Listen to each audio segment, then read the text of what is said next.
Pada hari ini, pagi yang indah ini, kita boleh berjumpa kembali dimanapun Bapak Ibu yang diberkati Tuhan, dimanapun berada. Pada hari Sabat Tuhan, pada hari pagi yang indah ini, kita boleh bersekutu beribadat pada Tuhan. Bukankah Tuhan berkata, carilah kerajaan-Nya dahulu, semua akan ditambahkan kepadamu. Mari kita siapkan hati kita arahkan pikiran kita sat teduh sejenak kepada Tuhan. Mari kita sat teduh.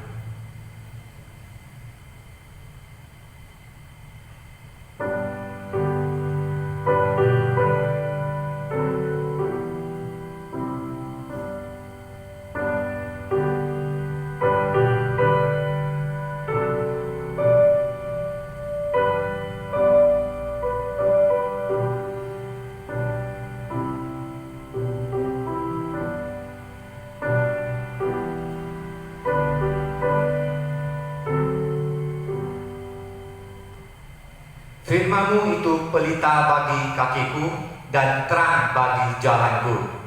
Haleluya, amin. Sekali lagi, shalom. Shalom. Bagi Bapak Ibu yang diberkati Tuhan, dimanapun Bapak Ibu berada, kita bersyukur pada pagi yang indah ini kita boleh datang kembali di rumah Tuhan. Kami yang ada di tempat ini, Bapak Ibu yang ada di rumah, yang bersekutu beribadah bersama-sama kami.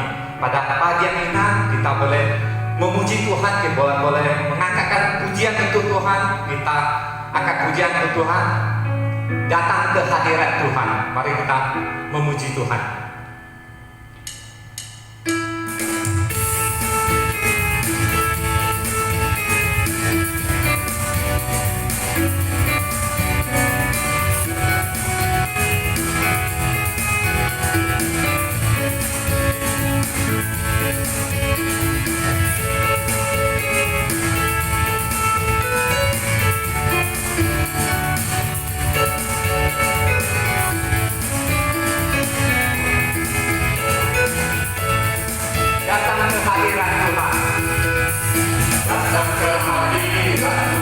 Dengan hati yang penuh sukacita, datang ke hadirat Tuhan dengan senang duka yang gembira, tanggalkan beban dan kesedihan yang ada di dalam hatimu. Gerakkan jua pujian, sambut hadirnya Sang Raja dan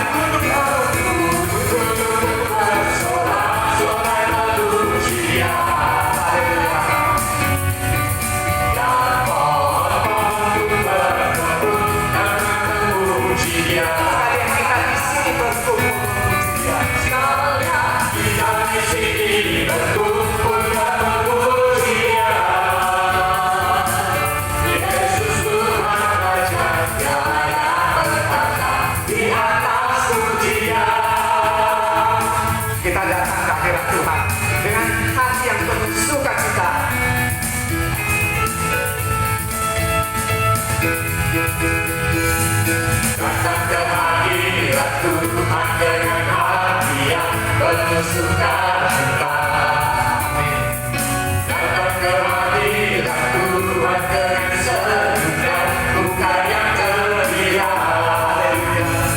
Tanggalkan beban dan kesedihan yang ada di dalam hatimu. Gerakkan jubah pujian, sambut hadirnya Sang Raja dan gunung-gunung bersorak.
berkata di atas puji-pujian kita. Dia bersorak-sorak di atas puji-pujian kita. Dia bersuka cita karena kita memuji Dia. Mari kita sekali lagi kita puji Dia dengan katakan, sungai sukacitamu mengalir dalamku. Biarlah anggur yang baru setiap hari kita diurapi Tuhan, yang diberkati Tuhan. Mari kita angkat suara kita katakan, sungai sukacitamu Tuhan mengalir dalam hatiku.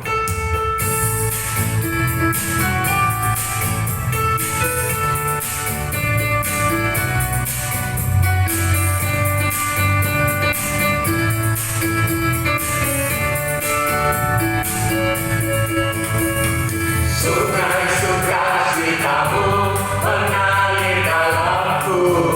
Oh yes, yes, yes, yes. Anggur sukacitamu melimpah dalamku. Ku mengalir dan bersuka. Pujimu di setiap waktu. Sebab sungai sukacitamu ada dalamku. Mari mengalir bersama Tuhan.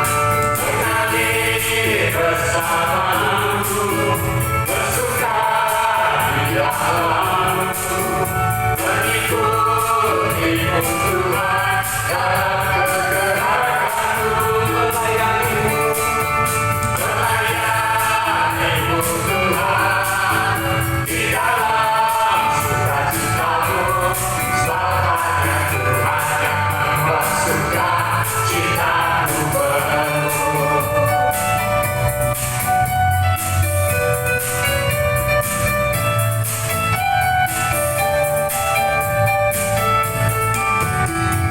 Sungai sukacitamu mengalir dalamku.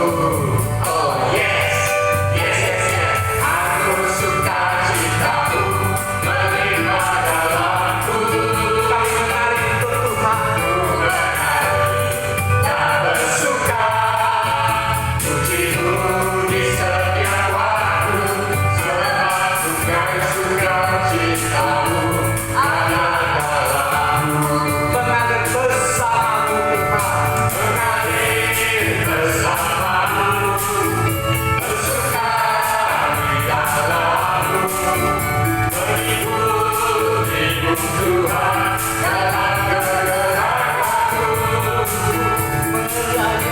melayanimu Tuhan di dalam sukacitamu.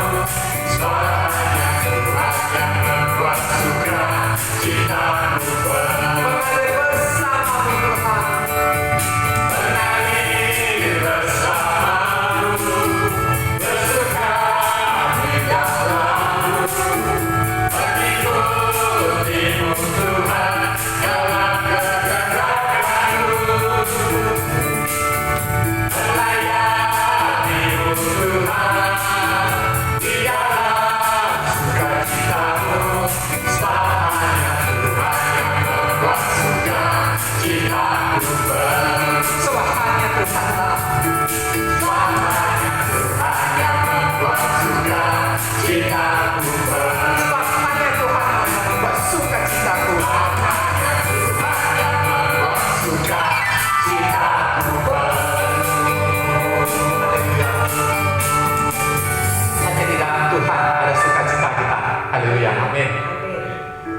Kita masuk dalam penyembahan. Mari kita angkat pujian. Kasih setiamu yang begitu besar yang boleh kami rasakan sepanjang 1 minggu ini ya Tuhan. Lebih tinggi dari langit biru, kebaikan yang telah Kau nyatakan, lebih dalam dari lautan. Mari kita angkat pujian ini. Kasih setiamu.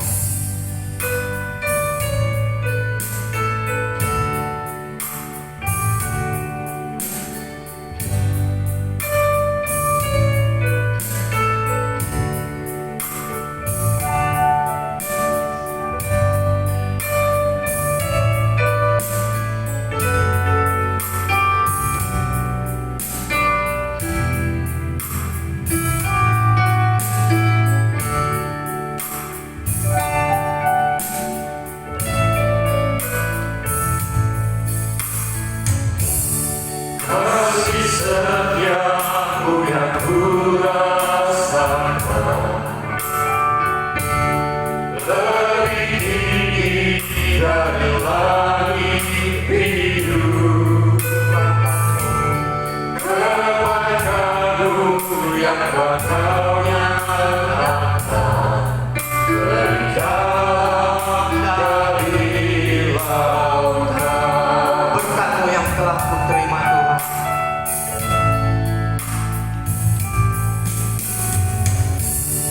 Berkat-Mu yang telah kuterima. Sempat membuat Kau terpesona. Sempat membuatku terpesona.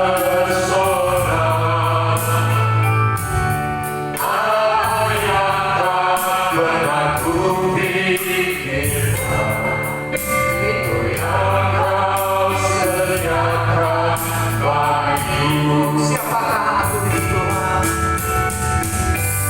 Siapakah aku ini Tuhan? Jadi biji di mata-Mu. Dengan apakah ku balas Tuhan? Selain puji dan sembah. Siapakah aku ini Tuhan? Siapakah aku ini Tuhan? Jadi biji di mata-Mu. Dengan apakah ku balas Tuhan? Selain puji dan sembah.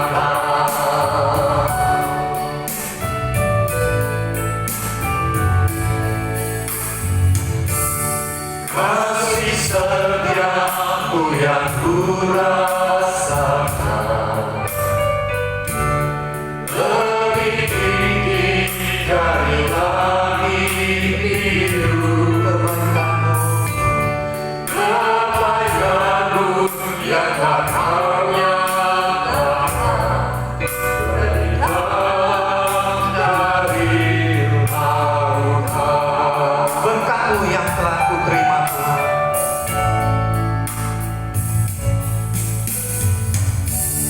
Berkat-Mu yang telah kuterima.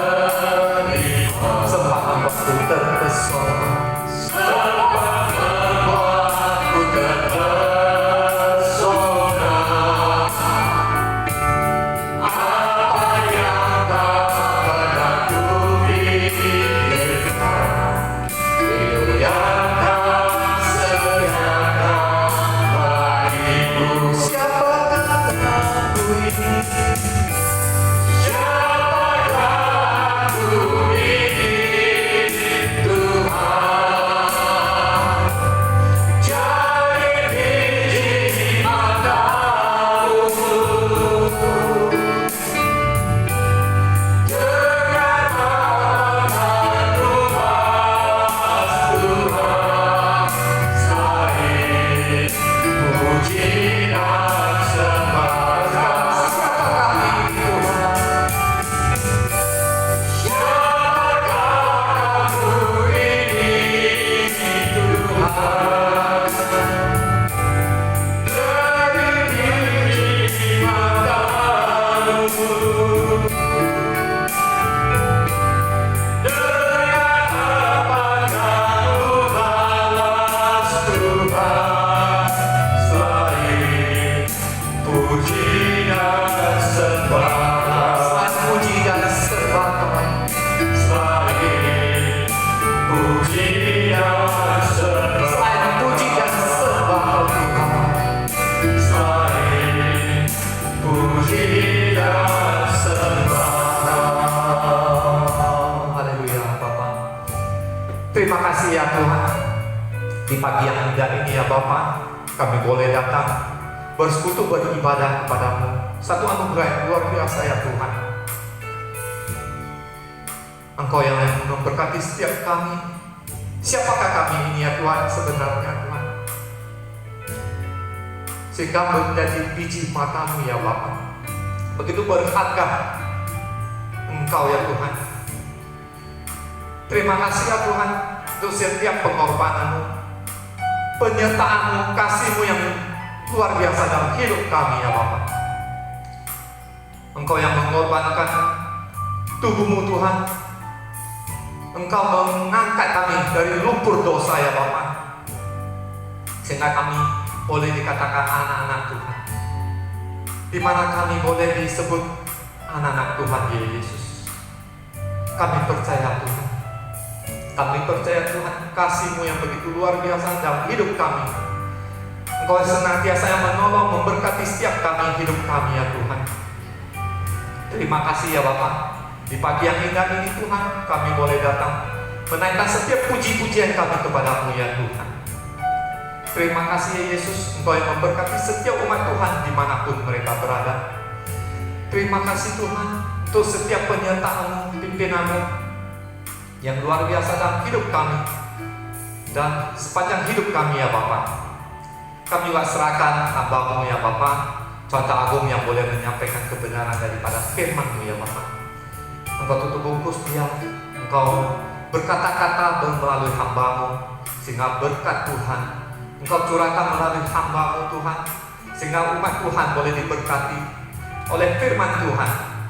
Dan setiap kami yang boleh mendengarkan, dan kami boleh menjadi satu pelaku firman-Mu ya Bapa dalam hidup kami ya Yesus. Terima kasih Tuhan, terima kasih. Segala pujian syukur hanya kepada-Mu. Kami juga serahkan ibadah ini dari awal hingga akhirnya Bapa, hanya dalam tangan kasih kuasa Tuhan. Di dalam nama-Mu Tuhan Yesus kami berdoa dan ucap syukur. Haleluya, amin. Kita angkat pujian satu untuk Tuhan. Bunga bakung di lembah.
dalam hidup kita.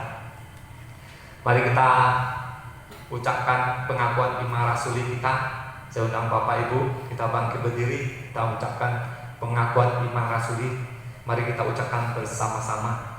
Aku percaya kepada Allah, Bapa yang Maha Kuasa, Khalik langit dan bumi, dan kepada Yesus Kristus, Anaknya yang tunggal Tuhan kita, yang dikandung daripada Roh Kudus, lahir dari darah Maria, yang menderita sengsara di bawah pemerintahan Pontius Pilatus, disalibkan mati dan dikuburkan. Pada hari yang ketiga, bangkit pula dari antara mati, naik ke surga, duduk sebelah kanan Allah, Bapa yang Maha Kuasa. Dari sana Dia akan datang untuk menghakimi orang yang hidup dan yang mati. Aku percaya kepada Roh Kudus, gereja yang kudus dan am, persekutuan orang kudus, pengampunan dosa, kebangkitan daging, dan hidup yang kekal. Amin. Mari jemaat Tuhan dimanapun kita berada, mari kita bersponsoria. Kita buka firman Tuhan yang terambil dari Mazmur pasal yang ke-66 ayat 8 sampai yang ke-20. Kita akan bersaut-sautan. Saya akan membacakan firman Tuhan yang genap yang 8 dan seterusnya yang terakhir sampai ke-20 kita baca bersama-sama. Demikianlah firman Tuhan. Pujilah Allah kami, hai bangsa-bangsa, dan perdengarkanlah puji-pujian kepadanya. Ia mempertahankan jiwa kami di dalam hidup dan tidak membiarkan kaki kami goyah. Sebab Engkau telah memuji kami, ya Allah, telah memurnikan kami seperti memurnikan perak. Engkau telah membawa kami ke dalam jaring, mengangkat beban pada pinggang kami.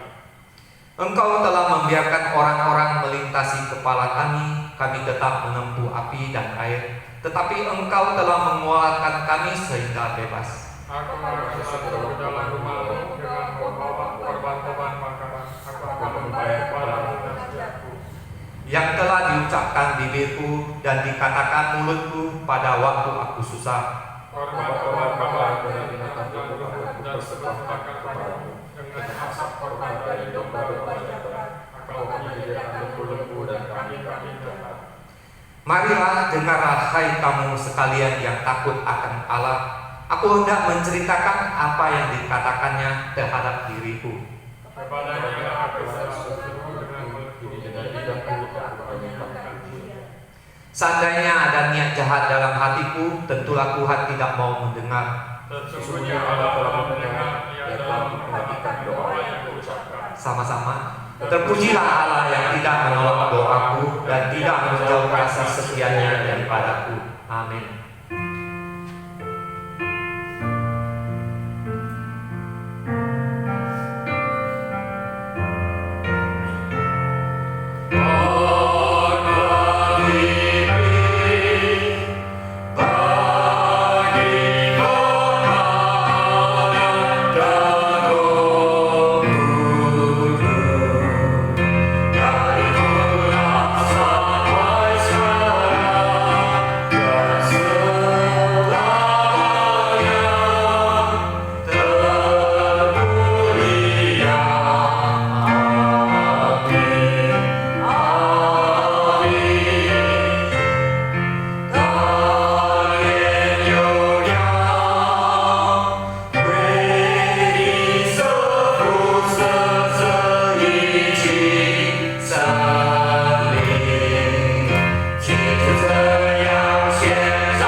Silakan duduk kembali.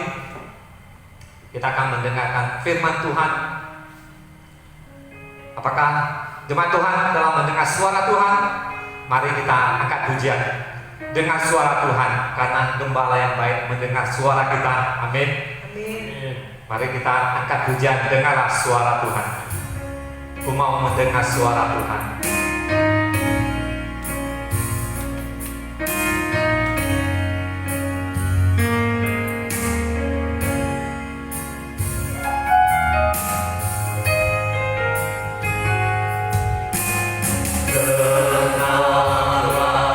Ku mau mendengar, ku mau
主耶稣。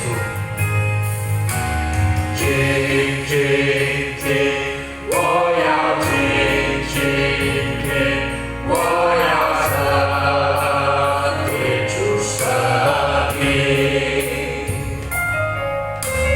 听听听，台上听听听，我的牧人跟着我声音。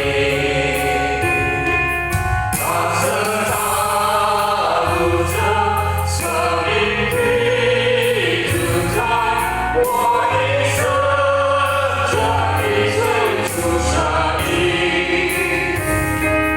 大声唱着生命的主宰，他的羊人跟他声音。 Kau gembala ku pimpin hidupku. Kau gembalaku, pimpin hidupku, ku mau ikut suara Tuhanku. Kau gembalaku.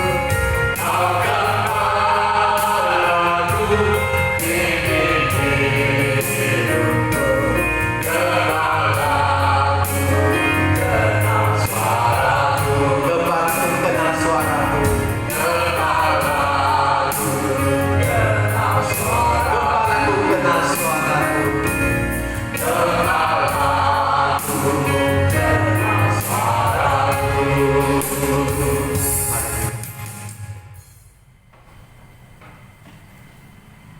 Tuhan, kami bersyukur kami memiliki Tuhan yang adalah gembala kami, yang selalu menyertai kami, menolong kami, dan menuntun kami pada jalan kebenaran sesuai dengan firman Tuhan. Dan saat ini Bapa, kami memohon Tuhan pimpin kami di dalam melihat dan mendengar isi hati Tuhan. Berbicaralah kepada kami Tuhan, karena kami siap mendengarkan akan firman Tuhan. Dalam nama Yesus kami berdoa. Amin. Baik, mari saudaraku yang terkasih, kita akan membuka Alkitab kita dan kita membaca firman Tuhan dari Mika pasal 6 ayat yang ke-8. Mika pasal 6 ayat 1 sampai yang ke-8. Saya akan bacakan untuk kita sekalian. Baiklah, dengan dengar firman yang diucapkan Tuhan. Bangkitlah, lancarkanlah pengaduan di depan gunung-gunung, dan biarlah bukit-bukit mendengar suaramu. Dengarlah, hai gunung-gunung, pengaduan Tuhan, dan pasanglah telinga, hai dasar-dasar bumi. Sebab Tuhan mempunyai pengaduan terhadap umatnya, dan ia berperkara dengan Israel. Umatku, apakah yang telah kulakukan kepadamu? Dengan apakah engkau telah kulelahkan? Jawablah aku. Sebab aku telah menuntut engkau keluar dari tanah Mesir, dan telah membebaskan engkau dari rumah perbudakan, dan telah mengutus Musa dan Harun dan Miriam sebagai penganjurmu. Umatku, baiklah ingat apa yang dirancang oleh Balak Raja Moab, dan apa yang dijawab kepadanya oleh Bileam dan bin Beor, dan apa yang telah menjadi dari Sitim sampai ke Gilgal, supaya engkau mengakui perbuatan-perbuatan keadilan dari Tuhan.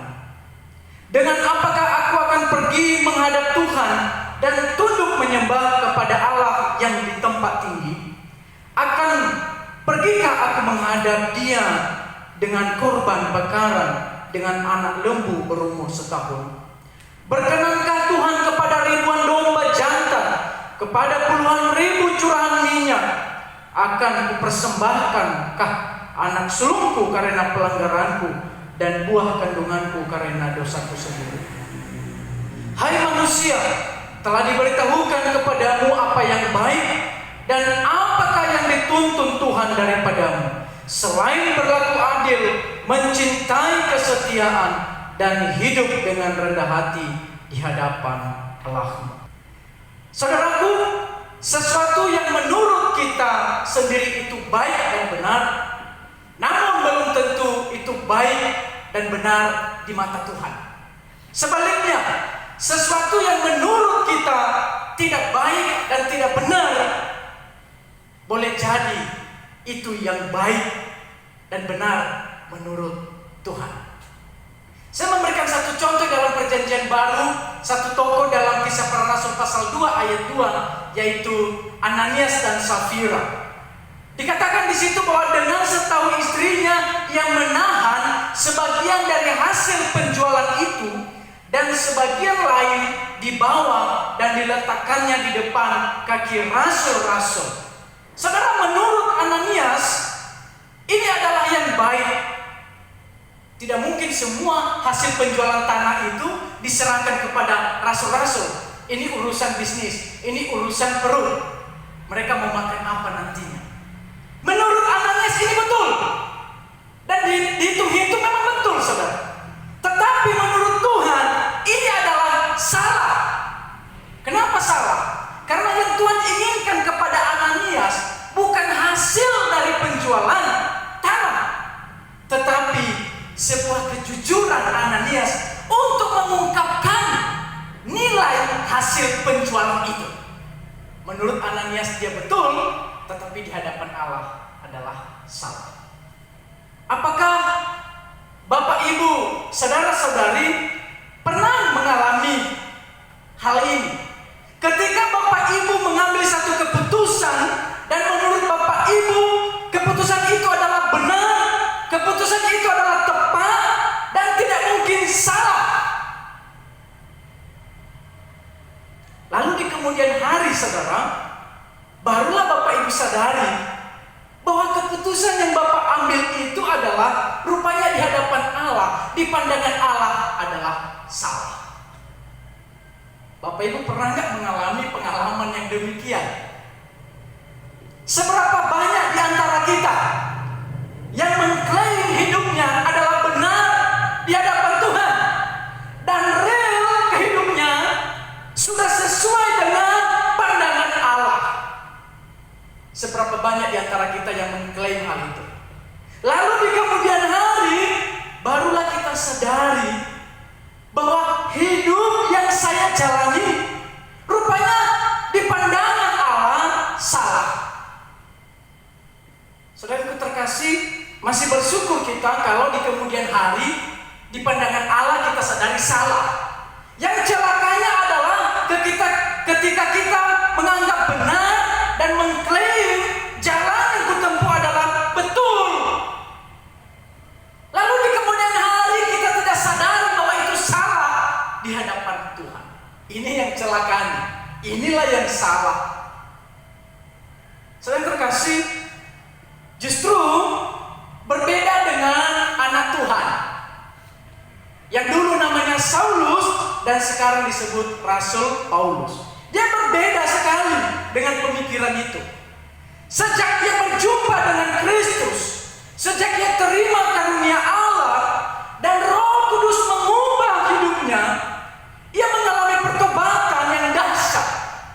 Dan akhirnya saudara, ia memandang dan menilai kehidupannya dari sudut pandang Allah. Sehingga dia berkata dalam 1 Timotius pasal 1 ayat 15, dia berkata, perkataan ini benar dan patut diterima sepenuhnya. Kristus Yesus datang ke dunia untuk menyelamatkan orang berdosa, dan di antara mereka akulah yang paling berdosa. Saudara, karena hal ini bisa terjadi karena dia memandang apa yang baik pandangan dari Tuhan. Dulu sebelum dia bertobat, dia selalu berkata saya benar. Dan memangnya betul dia benar katanya. Dan itu dia buktikan dia membunuh orang Kristen. Dia menganiaya orang yang percaya kepada Kristus. Karena dia berkata aku benar dari sudut pandang dirinya. Dari sudut pandang apa yang dia yakini ajarannya. Tetapi setelah ia bertobat, berbalik arah, dia tidak menilai dirinya sendiri, tetapi dia melihat yang baik dalam pandangan Allah. Makanya dia berkata, Yesus datang ke dunia menebus orang berdosa. Semua manusia di dunia berdosa. Tetapi satu pengakuan yang hebat, di antara manusia itu, akulah yang paling berdosa. Dia angkat tangan, saudara. Akulah yang paling berdosa. Saudara, prinsip manusia tidak pernah mau disalahkan, selalu menganggap diri pada kebenaran. Saudara terkasih, apa yang baik dalam pandangan Tuhan, maka itulah yang seharusnya kita lakukan.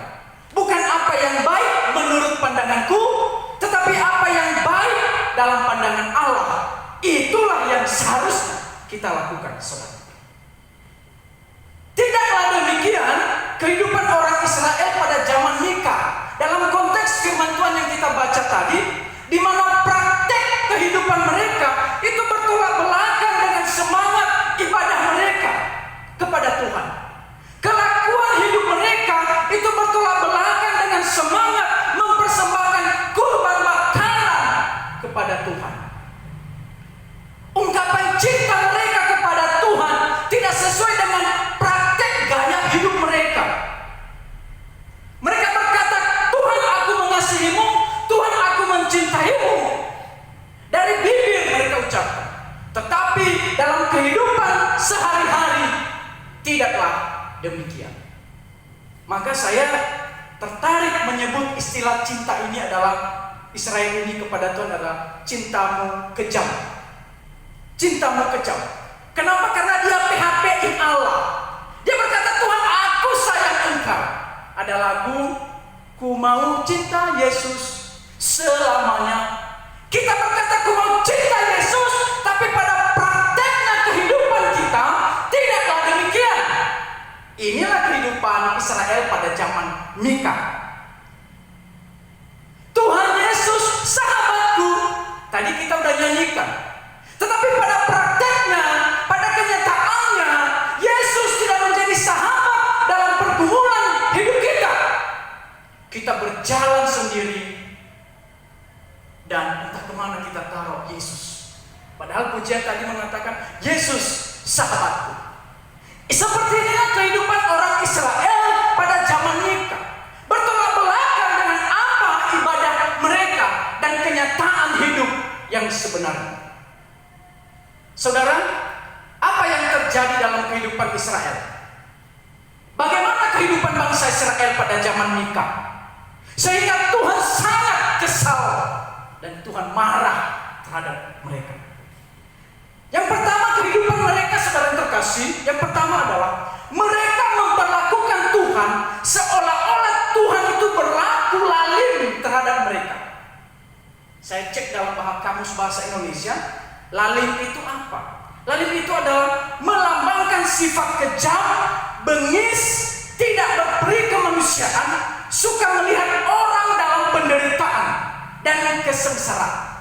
Nah, orang Israel memperlakukan Tuhan seolah-olah Tuhan itu berlaku lalim kepada mereka. Seolah-olah Tuhan itu melambangkan sifat yang kejam bagi Israel, sangat bengis, tidak berperi kemanusiaan kepada mereka, dan seakan-akan Tuhan suka melihat penderitaan yang sedang mereka alami. Sehingga mereka katakan, Tuhan itu lalim dalam hidup kami. Saudara terkasih, makanya tadi di ayat yang ke-1, karena Tuhan dituduh demikian, itulah sebabnya di ayat 1 dan di ayat 2. Di ayat 1 lebih khusus dikatakan, baiklah dengar firman yang diucapkan Tuhan. Mika ngomong demikian, hai Israel, dengarlah apa yang diucapkan Tuhan. Engkau sekarang bangkitlah dan lancarkanlah pengaduanmu di depan gunung-gunung, dan biarlah bukit-bukit mendengar suaramu. Seperti kita yang duduk, lalu Mika berkata, engkau bangkit dan engkau sekarang adukan, laporkan apa yang menjadi masalahmu kepada Tuhan. Apa persoalanmu, apa yang menjadi salah di hadapan Tuhan dalam dirimu. Dan engkau laporkan di gunung-gunung. Gunung-gunung itu dalam perjanjian lama disimbolkan tempat kediaman Allah yang maha tinggi, karena tinggi posisi gunung ini. Itulah sebabnya dikatakan, engkau adukan apa yang menjadi keberatanmu kepada Tuhan. Setelah Mika menyampaikan itu, saudara terkasih, rupanya tidak ada satu orang pun, orang Yehuda atau orang Israel, pengaduannya kepada Tuhan, yang memberi keberatannya atas tindakan Tuhan. Maka dikatakan di ayat kedua, maka dengarlah hai gunung-gunung pengaduan Tuhan dan pasanglah telinga, karena Israel tidak ada pengaduan mereka, tidak ada keluh kesahnya kepada Tuhan, mereka diam. Justru sekarang Tuhanlah yang punya pengaduan terhadap Israel. Justru Tuhanlah yang memberi hakim, yang mengadili Israel. Dan apa kata Tuhan? Dikatakan umatku. Di ayat yang ketiga dimulai dengan kata umatku. Inilah hebatnya Tuhan, luar biasa Tuhan dasarnya. Sekalipun Tuhan marah, Tuhan kesal, Tuhan mengingatkan, Tuhan menegur, tetapi dia tetap berkata umatku. Apa arti umatku? Umatku itu artinya adalah kepunyaanku. Allah tetap menjadikan kita kepunyaan Allah, tetapi tindakan Allah untuk menegur, mengajar kita itu tetap jalan. Itulah yang dikatakan Allah, umatku, dengarkan baik-baik. Apakah memang betul aku lalai kepadamu? Apakah betul aku ini kejam terhadap kamu? Kapankah engkau lelah di dalam mengikuti aturan-aturan kasih yang kubuat? Lalu Tuhan mengingatkan bangsa Israel, kalau memang betul aku kejam, kalau memang betul aku tidak peduli kepadamu, coba ingat. Di ayat yang keempat, ayat kelima dijelaskan. Coba kamu ingat, siapa yang membawamu keluar dari tanah Mesir? Nenek moyangmu Israel keluar dari tanah Mesir dengan pimpinan Tuhan. Allah melepaskanmu dari perbudakan oleh karena pimpinan Tuhan. Bukankah Musa dan Harun diutus Tuhan untuk membebaskanmu? Bukankah pada saat seorang raja yang sangat jahat sekali, Balak Raja Moab, mengatakan kepada Bileam untuk mengutuk Israel. Tetapi ketika Bileam mengutuk Israel, yang keluar dari mulut Bileam justru apa? 3 kali justru ia memberkati Israel. Kutuk menjadi berkat bagi Israel. Siapa yang melakukannya? Adalah Tuhan. Bukankah Tuhan telah menolong engkau, mengasihi engkau dalam perjalanan? Saudara terkasih, itulah kehidupan bangsa Israel pada waktu itu. Saudara terkasih, yang kedua kehidupan mereka, bangsa Israel adalah mereka beribadah dengan sungguh-sungguh dan mempersembahkan korban bakaran. Itu tadi di ayat 6, ayat yang ke-7. Saudara, mereka semangat, mereka bertanya, dengan apakah kita mempersembahkan? Binatang apa yang kita berikan? Oh, mereka mempersembahkan persembahan mereka. Namun pada prakteknya kehidupan mereka justru jauh dari kebenaran itu.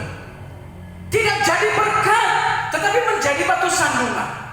Bayangkan saudara, antara semangat beribadah tidak sesuai dengan semangat hidup yang memberkati orang. Mereka semangat mempersembahkan yang terbaik, korban bakaran untuk Tuhan.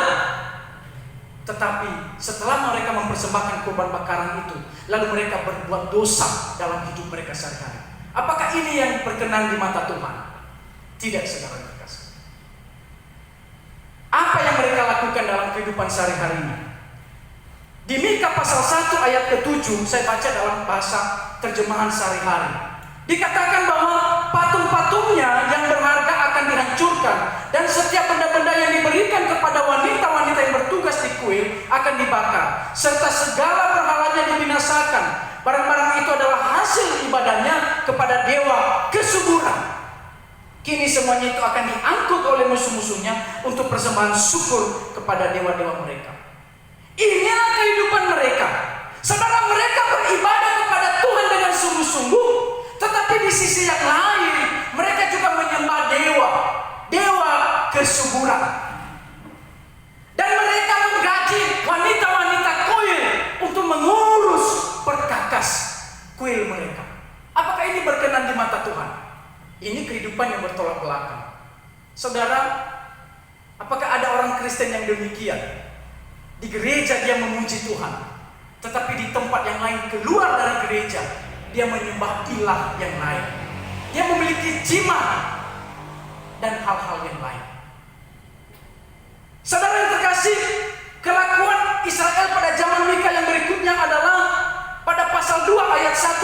firman sehari-hari dikatakan, celakalah orang-orang yang merencanakan kejahatan sementara berbaring di tempat tidur pada waktu malam, lalu melaksanakannya pada waktu pagi karena mereka mempunyai kekuatan untuk melakukannya. Jika mereka menginginkan sebuah ladang, mereka merampasnya. Jika mereka menginginkan sebuah rumah, mereka menyerobotnya. Baik harta maupun keluarga, tidak ada yang aman. Inilah kehidupan orang-orang yang percaya kepada Tuhan di zaman Mika. Di gereja, di tempat ibadah, mereka semangat memuliakan Tuhan. Bahkan mereka sibuk mempersiapkan kurban bakaran untuk Tuhan. Tetapi sepulang dari gereja, sepulang dari ibadah, mereka berada di rumah, mereka berada di tengah-tengah masyarakat. Di tempat tidur saja mereka merancang kejahatan. Apakah ini yang berkenan di mata Tuhan? Saudara, ini tidak berkenan di mata Tuhan. Mereka bukan hanya merancang kejahatan, tetapi mereka melakukannya besok pagi untuk melakukan kejahatan. Saudara, ini banyak orang Kristen yang seperti ini sekarang. Kelakuannya tidak seperti sikap kekristenan. Mereka melakukan ibadah yang sejati. Mereka membaca firman Tuhan, tetapi hidupnya jauh dari hal-hal yang baik. Bahkan mereka berkata bahwa mereka merampas ini ketidakadilan. Mereka merampas apa yang bukan milik mereka. Mereka menyerobot rumah. Pokoknya apa yang mereka inginkan, mereka ambil. Saudara, apa ini yang sesuai dengan kehendak Tuhan? Apakah ini kehidupan orang Kristen yang benar di mata Tuhan? Lalu berikutnya adalah pada pasal 6 ayat 10. Di rumah orang-orang jahat terdapat harta yang diperoleh dengan tipu daya. Rupanya kehidupan mereka kehidupan yang penuh dengan tipu. Mereka rajin beribadah, tetapi tipu tidak lepas dalam diri mereka. Mereka takut akan Tuhan, tetapi mereka masih merampas dan melakukan hal-hal kejahatan. Mereka tidak mengasihi satu dengan yang lain. Pada pasal 6 ayat 12, orang-orang kaya di kotamu menindas orang miskin, dan kamu semua pembohong. Inilah kehidupan orang Israel pada zaman Mika. Orang-orang kaya menindas yang miskin, dan mereka semua pembohong. Saudara, bayangkan setiap harinya membohongi Allah. Mereka berpura-pura menjadi orang Kristen. Mereka mencoba mengelabui Tuhan, berkehidupan seperti layaknya seperti malaikat, tetapi praktek hidupnya tidak menjadi berkat. Inilah hidup orang Kristen di zaman Mika. Inilah kehidupan mereka. Saudara, apakah orang Kristen di zaman sekarang ada yang seperti ini? Banyak sekali. Saya terkadang bingung, saudara. Saya membaca bahwa orang yang diinjili yang percaya Yesus semakin banyak. Tapi saya bingung. Seharusnya kalau orang Kristen semakin banyak, maka kedamaian di dunia tentu semakin banyak. Bukankah pengikut Kristus membawa damai? Justru semakin banyak orang yang mengikut Kristus. Orang Kristus itu sendiri, pengikut Kristus itu sendiri, yang bernama Matius, Markus, Lukas, yang bernama Yohanes, giliran masuk penjara. Gimana ini? Saudara yang terkasih, ini memang miris sekali. Bukankah seharusnya di sebuah kota, di sebuah desa, di sebuah kampung, kalau 80% orang Kristen yang banyak, bukankah seharusnya di situ ada kedamaian? Karena pengikut Kristus. Tapi kenyataannya justru di mana orang Kristen berkumpul, di mana orang Kristen banyak, justru di situ banyak pertengkaran yang hebat. Ya, terbalik, saudara. Coba renungkan baik-baik. Kenapa hal ini terjadi? Karena pandangan yang dipakai bukan pandangan Allah terhadap diriku. Layaknya Paulus menyadari, oh Tuhan, aku yang berdosa. Bukan dia yang berdosa, aku yang berdosa. Itulah Paulus. Bahkan dengan tidak malu-malu Paulus berkata, dari semua orang yang banyak berdosa, akulah yang paling berdosa. Ini hebat. Karena dia memakai pandangan Allah memandang dirinya, bukan memandang dirinya sendiri. Saudara, inilah kehidupan orang-orang yang percaya kepada Tuhan pada zaman Mika. Mereka menganggap bahwa kehidupan mereka telah benar dan telah sesuai kehendak Tuhan. Apakah kehidupan demikian baik dalam pandangan Allah? Tidak, saudara. Jelas jawabannya, tentu tidak. Lalu kehidupan seperti apa yang baik dalam pandangan Tuhan? Itulah tadi di ayat yang ke-8. Di ayat yang ke-8 dengan jelas tadi dikatakan oleh Mika bahwa hai manusia, telah diberitahukan kepadamu apa yang baik dan apakah yang dituntut Tuhan darimu. Inilah yang dituntut Tuhan dari kita. Apa itu? Selain berlaku adil, mencintai kesetiaan dan hidup dengan rendah hati di hadapan Allah. Inilah tuntutan Allah kepada kita, orang-orang yang percaya kepada Kristus. Dan tuntutan Allah ini tentu berlaku untuk kita dalam kehidupan orang Kristen zaman sekarang. 3 hal yang Tuhan inginkan dari kita. Yang pertama adalah berlaku adil dan benar. Kenapa ini yang Tuhan inginkan? Tuhan memberi jempol kepada umat Israel pada zaman Mika karena mereka semangat beribadah. Bahkan mereka memberi persembahan mereka yang terbaik. Bahkan mereka sibuk, saudara. Binatang yang mana yang paling top, yang paling baik. Itu sudah luar biasa. Tetapi masalah mereka adalah ibadah mereka tidak sesuai dengan perbuatan. Perbuatan yang macam mana?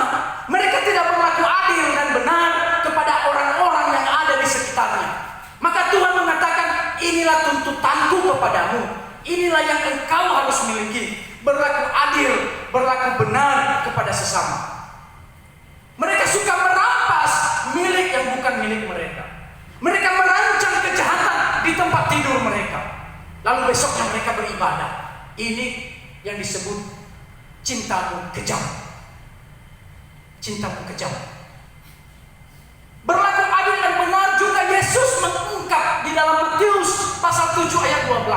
Sebagai standar bagi kita, sebagai contoh dikatakan, segala sesuatu yang kamu kehendaki supaya orang perbuat kepadamu, perbuatlah demikian juga kepada mereka. Itulah isi seluruh hukum Taurat dan kitab para nabi. Kalau kamu ingin menghendaki orang menghormatimu, maka apa yang engkau lebih dahulu lakukan? Engkau harus lebih dahulu menghormati, sehingga engkau dihormati. Jikalau engkau tidak mau dicubit, maka jangan mencubit orang. Itu namanya adil. Jangan kita ingin orang mengasihi kita, sedangkan kita tidak memulainya untuk mengasihi. Adil itu adalah segala sesuatu yang kamu kehendaki supaya orang berbuat kepadamu, maka lebih dahulu engkau perbuat. Itulah yang Tuhan inginkan kepada kita. Berlaku adil, berlaku benar. Dan kehidupan Israel ini tidak mereka miliki. Yang kedua, saudara terkasih, yang Tuhan inginkan kepada kita di ayat 8 tadi adalah mencintai kesetiaan. Ini orang Israel pada zaman Mika, mereka tidak memiliki. Mencintai kesetiaan artinya adalah ada kemurahan hati, ada kebaikan hati. Kesetiaan yang diinginkan oleh Allah dan umatnya adalah kesetiaan kepada Allah dalam situasi dan kondisi apapun.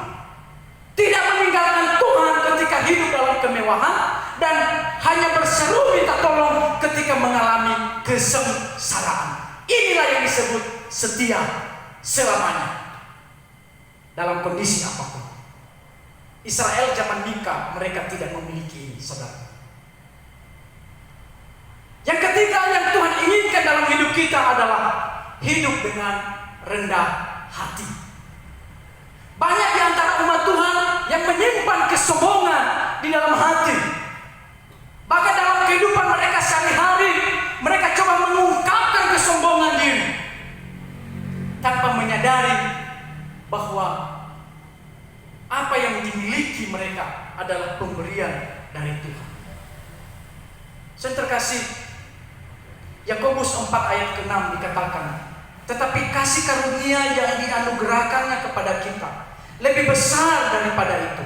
Karena itu ia katakan, Allah menentang orang yang congkak, tetapi mengasihi orang yang rendah hati. Karena itu tunduklah kepada Allah dan lawanlah iblis, maka ia akan lari padamu. Tuhan sangat tidak senang dengan orang-orang yang congkak. Tuhan sangat tidak suka dengan orang-orang yang congkak. Tetapi kata firman Tuhan, justru Tuhan menyukai orang-orang yang rendah hati. Rendah hati seperti apa? Mau diatur oleh firman Tuhan. Tahu posisi. Yang mana kapan saya mendengar Tuhan, yang mana kapan saya mendengar gembalaku, dan yang mana secara pribadi saya mendengar langsung dari Tuhan. Kenyataannya banyak orang Kristen zaman sekarang tidak lagi mendengar Tuhan, tetapi dia mengarang-arangnya sendiri, mengarang sendiri, lalu dia menciptakan sendiri, lalu dia mengklaim diri sendiri.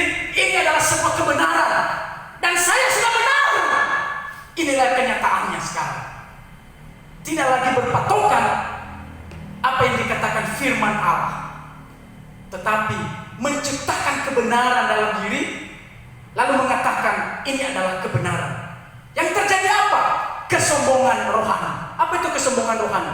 Kesombongan rohani itu adalah tidak lagi mau mendengar teguran. Sekalipun Tuhan tegur, tidak lagi mampan. Sekalipun hamba Tuhannya pun tegur, tidak lagi mampan. Kenapa? Karena lebih dahulu dia sudah ciptakan kebenaran dalam hidupnya. Bagaimana kebenaran bisa masuk dalam dirinya, sementara dia sendiri adalah kebenaran? Inilah persoalan orang-orang Kristen zaman sekarang. Dan inilah yang disebut kesombongan di hadapan Allah. Dan Tuhan tidak senang dengan kecongkakan itu. Saudara terkasih, kehidupan bangsa Israel pada zaman itu, mereka jauh daripada ini. Mereka beribadah, betul. Mereka mempersembahkan kurban bakaran, betul. Apakah mereka sungguh-sungguh di hadapan Tuhan? Betul. Tetapi kenyataannya praktik hidup mereka tidak menjadi berkat. Justru mereka yang memulai. Untuk apa? Tadi kita sudah dengar. Tidak berlaku adil, mereka tidak mencintai kesetiaan, dan mereka tidak rendah hati. Dan Tuhan menegur hal ini.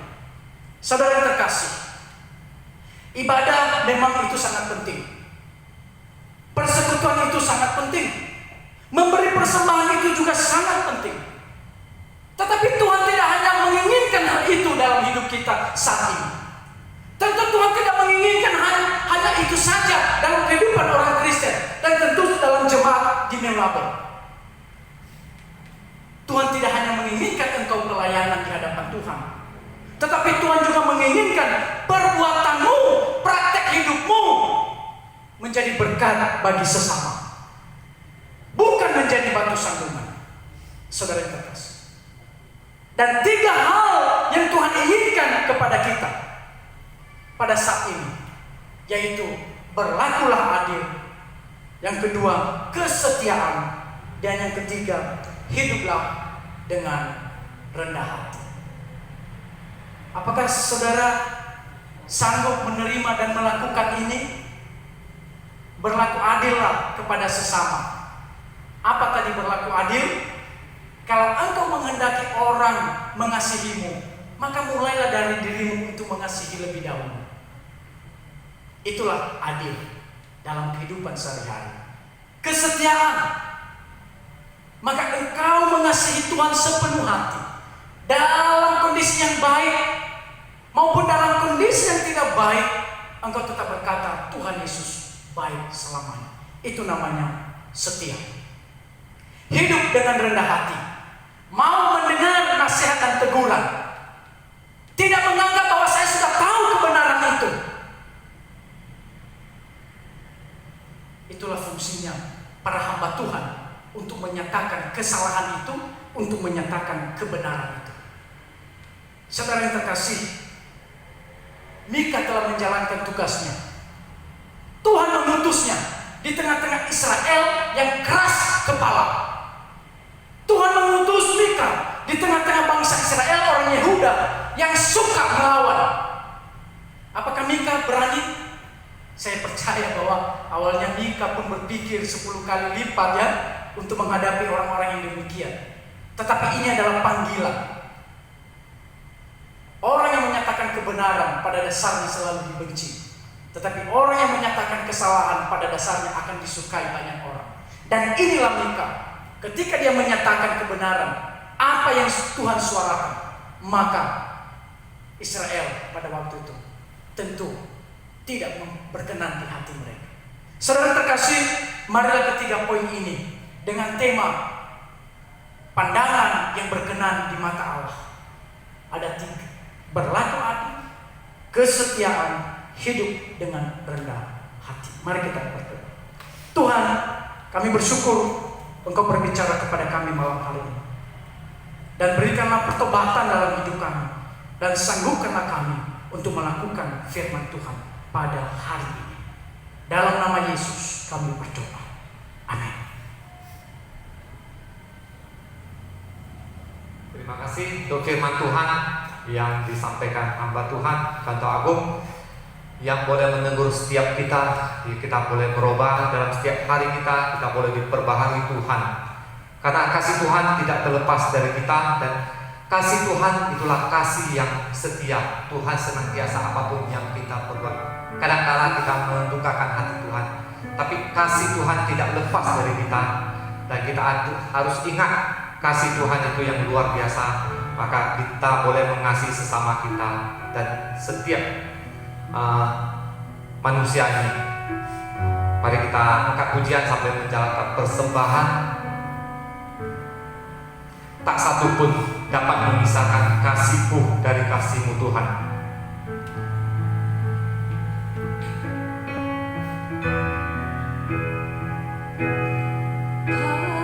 Jangan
disampaikan oleh Gembala Sidang.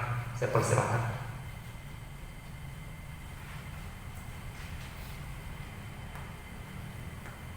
Baik, terima kasih kepada worship leader. Baik, shalom bagi kita semua Bapak Ibu Jemaat sekalian. Shalom. Ya, terima kasih untuk singer saya ya, luar biasa. Oke, baik. Ya, untuk Anda yang di rumah masing-masing, saya tetap mengucap syukur dan berterima kasih bahwa Bapak Ibu Jemaat tetap mau kasih waktu untuk bisa beribadah di rumah masing-masing. Saya tahu sekali memang tidak mudah Bapak Ibu, benar-benar nggak mudah. Kalau Anda punya TV, nonton dari YouTube masih lebih enak ya. Tapi kalau hanya handphone kadang-kadang mengalami kesulitan. Belum juga kalau gangguan di sekitar kita, kadang-kadang bisa terganggu dengan suasana kita mau beribadah. Tapi sekali lagi Bapak Ibu, saya percaya ketika Anda di rumah masing-masing memberikan waktu untuk beribadah, saya percaya Tuhan beserta dengan Anda dan tidak ada yang sia-sia. Pasti Anda akan merasakan berkat dan sukacita lewat penyembahan dan juga lewat firman Tuhan. Terima kasih Bapak Ibu Jemaat, Anda luar biasa. Baik, mari kita mendengarkan warta jemaat. Pada saat ini Bapak Ibu, saya akan langsung membacakan warta jemaat kita ya, berkaitan dengan laporan keuangan untuk persembahan, perpuluhan dan ucapan syukur pada minggu yang lalu. Baik, mari kita mendengarkan bersama-sama. Persembahan kebaktian umum minggu yang lalu 1.703.000. Kemudian perpuluhan NN 150.000, Bapak Ica 300.000, NN 300.000, HR 1 juta, NN 100.000, Bapak Sihotang 300.000, NN 200.000, NN 800.000, NN 1.400.000, TT 1.500.000, NN 100.000, NN 100.000, Devin 600.000, Vivian Dwi 1 juta, SM 55.000, NR 100.000, NN 138.000, NN 50.000, NN 200.000, NN 100.000. Kemudian juga ada ucapan syukur dari NN 300.000, dari NN 100.000. Misi dari NN 100.000, untuk sosial dari NN 100.000. Kemudian pembangunan dari NN 200.000, SC 100.000, NR 50.000, dan persembahan sekolah minggu sebesar 110.000. Baik Bapak Ibu, terima kasih karena tetap memberi yang terbaik bagi Tuhan dan gereja. Tuhan memberkati Anda semua. Ya, selanjutnya Bapak Ibu yang dikasih Tuhan, saya terus mengingatkan kita untuk jangan lupa memberikan waktu khusus di dalam doa. Ya, masih tetap ada kebaktian doa kita Rabu depan, tapi secara streaming ya, masih belum di gereja. Bapak Ibu, doakanlah kalau Tuhan izinkan, mungkin ya, lihat situasi, lihat kondisi, mungkin bulan depan ya, kalau Tuhan izinkan kita bisa beribadah seperti biasa kembali, tapi tetap tergantung situasi dan kondisi yang ada. Ya, tetap berimanlah Bapak Ibu ya. Jadi untuk Rabu depan kebaktian doanya tetap secara streaming ya Bapak Ibu di rumah masing-masing. Dan untuk Rabu depan yang melayani liturgis adalah saya sendiri, renungan Contoh Agung dan pemusik Contoh Agung. Kemudian Bapak Ibu, minggu depan itu kebaktian umum kita 2. Kenapa saya bilang seperti itu? Karena pada hari Kamis tanggal 21 Mei itu adalah kebaktian kenaikan Tuhan Yesus. Ya, kebaktian kenaikan Tuhan Yesus. Jadi tetap ada kebaktian kita adakan untuk mengingat peristiwa kenaikan Tuhan Yesus, dan kebaktian tetap kita lakukan secara streaming pada Kamis depan jam 10 pagi. Tidak ada berubah waktu, tetap jam 10 pagi, cuma harinya yang berbeda, Kamis ya Bapak Ibu. Nah, liturgis yang melayani itu adalah Ibu Fong, singersnya Ibu Luciani dan Saudari Stefana, pemusiknya Renita, slide operatornya adalah Ricky Hero. Nah, lalu kemudian Bapak Ibu hari Minggu, nah ada kebaktian kembali ya, kebaktian umum hari Minggu tanggal 24 Mei jam 10 pagi. Nah, kebaktian umum minggu depan itu spesialnya adalah kalau hari Kamis peristiwa kenaikan Tuhan Yesus, hari Minggunya adalah memperingati peristiwa Elders Gate, yaitu peristiwa Metodis berdiri. Ya, Metodis berdiri pertama sekali, itu sejarahnya ya Bapak Ibu ya. Hari pertobatan John Wesley pendiri Metodis dan sekaligus memperingati Metodis berdiri pertama sekali. Nah itu minggu depan dengan liturgis Ibu Elizabeth, singersnya Saudari Kristi dan Ibu Meju, pemusiknya Saudara Johnson, slide operator Saudara David, dan renungannya adalah Contoh Agung. Untuk hari Kamis renungannya saya, untuk hari Minggu firman Tuhan disampaikan oleh Contoh Agung. Dan Bapak Ibu, minggu depan itu persembahan kita 2 kali, satu untuk kas gereja dan yang persembahan kedua adalah untuk mendukung kas misi dan kas sosial. Selanjutnya kebaktian sekolah minggu tetap ada minggu depan tapi secara streaming jam 8:30 pagi, dan yang minggu depan spesial untuk anak-anak sekolah minggu yang melayani adalah secara puppet show. Ya, untuk praise worship-nya puppet show akan dilayani oleh remaja secara puppet show, dan untuk Bible story-nya puppet show-nya dilayani oleh guru-guru sekolah minggu. Baik, demikian informasi dan warta jemaat ini saya sampaikan kepada Bapak Ibu sekalian. Akhir dari warta ini sekali lagi saya ingin menyampaikan kepada Bapak Ibu jemaat, ingatlah di tengah-tengah wabah COVID-19 ini, marilah kita tetap menjalankan himbauan pemerintah. Walaupun sekarang saya sudah lihat banyak rasa krusuk ya tentang kata damai, ya damai terhadap COVID. Tolong jangan disalahartikan. Artinya bahwa kita harus tetap move on.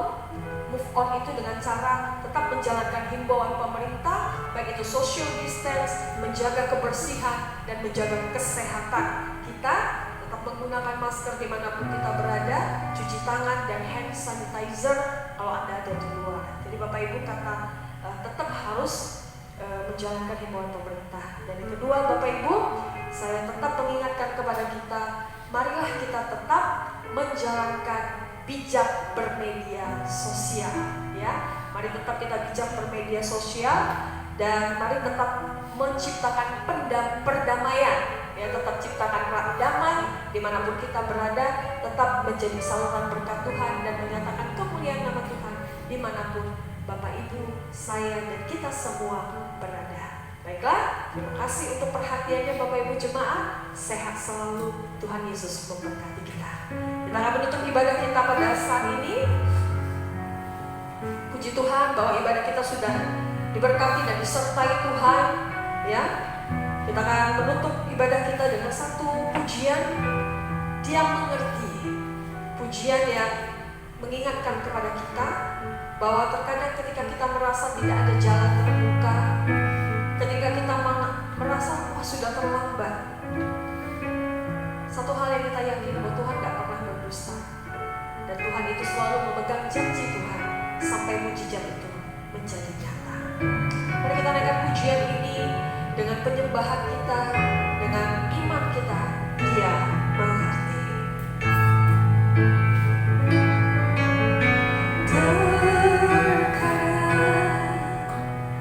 Terkadang kita merasa tak ada jalan terbuka.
kita merasa tidak ada jalan keluar, tetapi percayalah Tuhan mengerti setiap persoalan kita.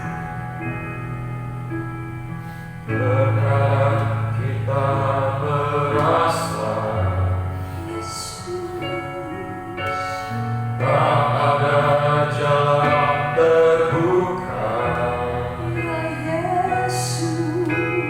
tak ada lagi waktu, terlambat sudah.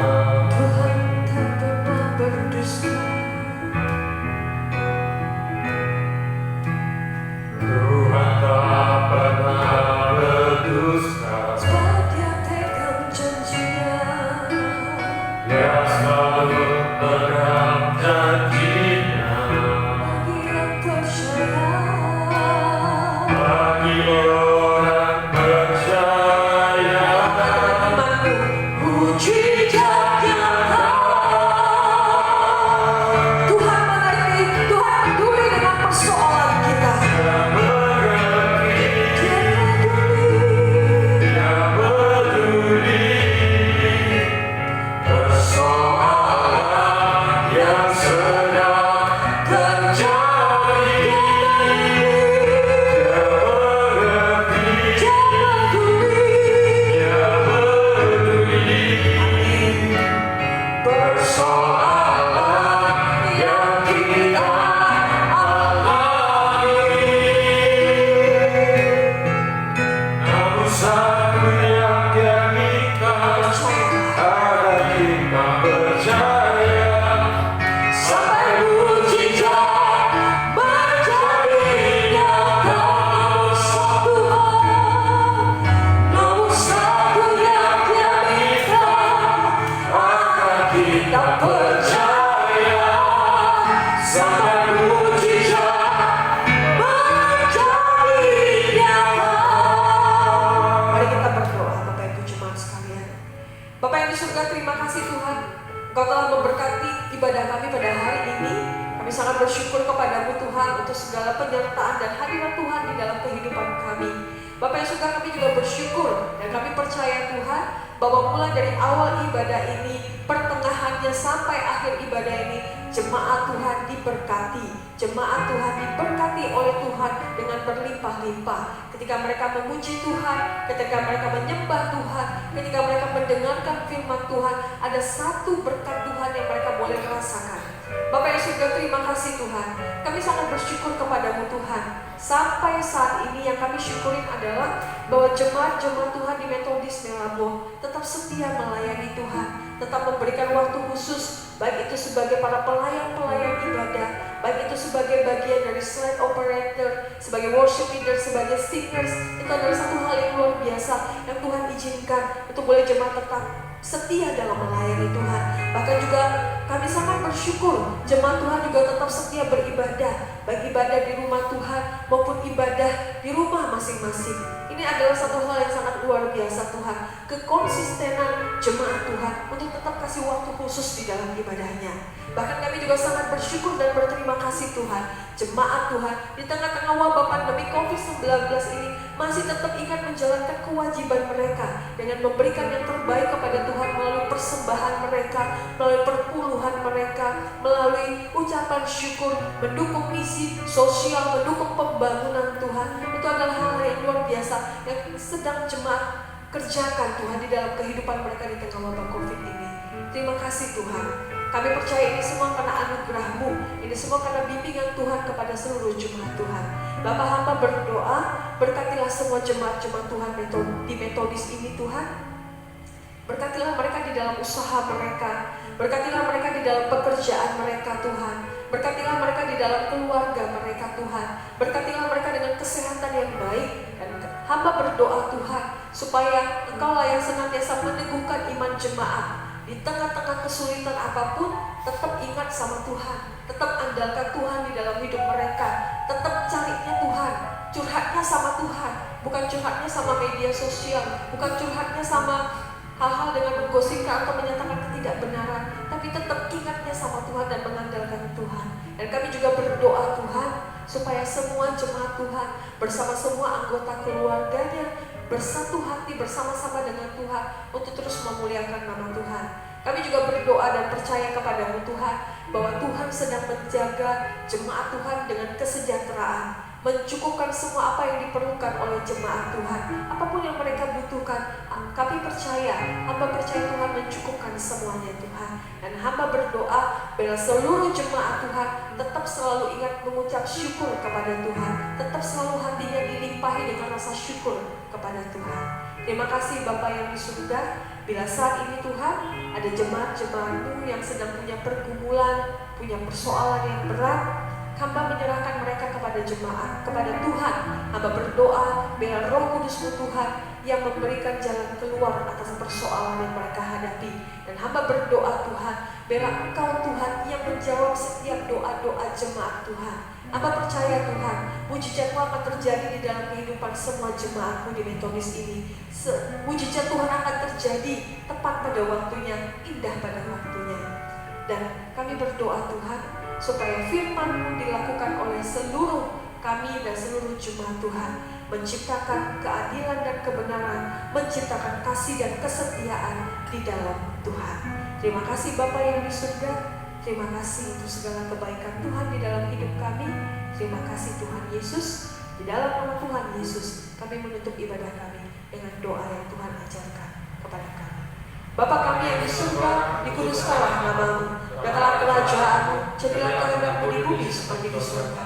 Berikan kami pada hari ini makanan kami yang secukupnya, dan ampunilah kami akan kesalahan kami, seperti kami juga mengampuni orang bersalah kepada kami. Dan janganlah bawa kami ke dalam percobaan, tetapi lepaskanlah kami daripada yang jahat, karena Kau punya kerajaan dan kuasa dan kemuliaan sampai selama-lamanya. Amin.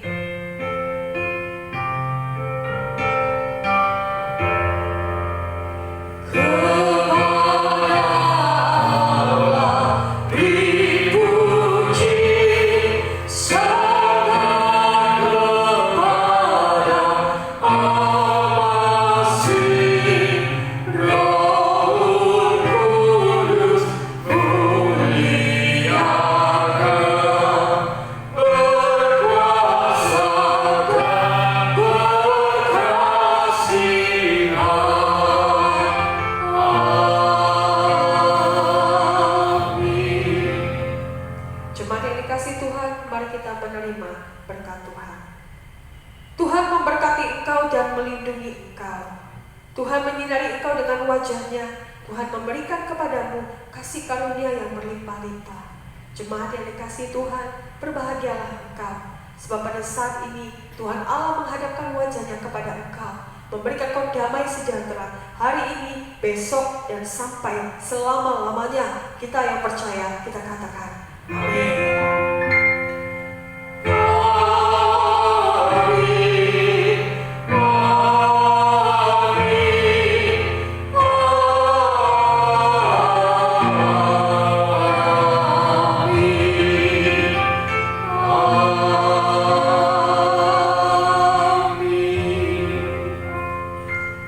Shalom.